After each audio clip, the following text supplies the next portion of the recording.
Ken Miller came to Greenville in the fall of 2014 to become Greenville's 26th police chief. He came via Charlotte, Mecklenburg, and Greensboro, North Carolina, and is really known for community policing. He believes that the community should be involved. He was quoted in the Greenville News that first week on the job as saying, "My role in managing the police department is making sure we're meeting the needs of the community. We're part of a community, not apart from them." And Chief, welcome in. You truly believe that. You believe that your men and women need to be out on the streets and becoming a part of the community in which they serve. Yeah, well, thank you, Joey, for having me on your program.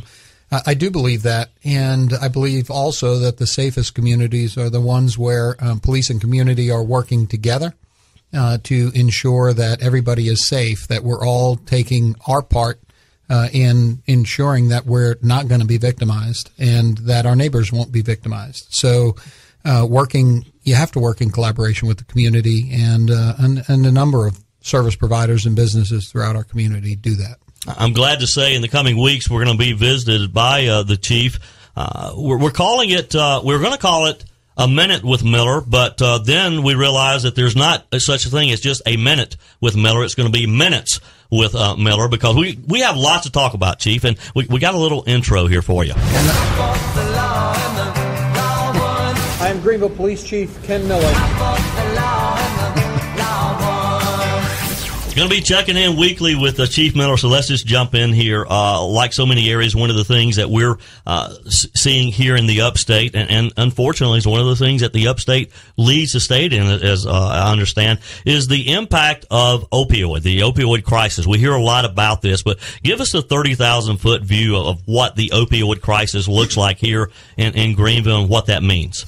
Yeah, so Joey, we struggle between our county and the coastal counties with the opioid crisis, mostly for South Carolina. And here in the upstate, we have a dubious distinction of actually having the most opiate overdose reversals in the state.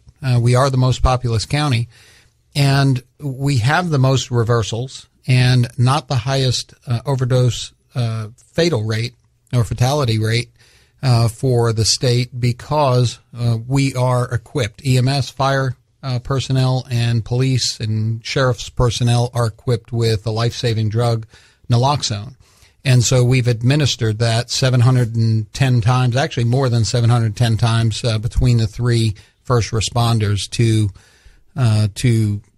really reverse the effects and save people. And we have, in fact, saved many, many people from dying from overdose here in Greenville County. Now that's 700 plus. Over what period of time is that? That's just 2018. Wow. Yeah. Wow. Just 2018. I mean, when you look at this and just at the national level, in 2016 there were 62,497 fatal overdose related to opioids, heroin, and fentanyl, and largely fentanyl.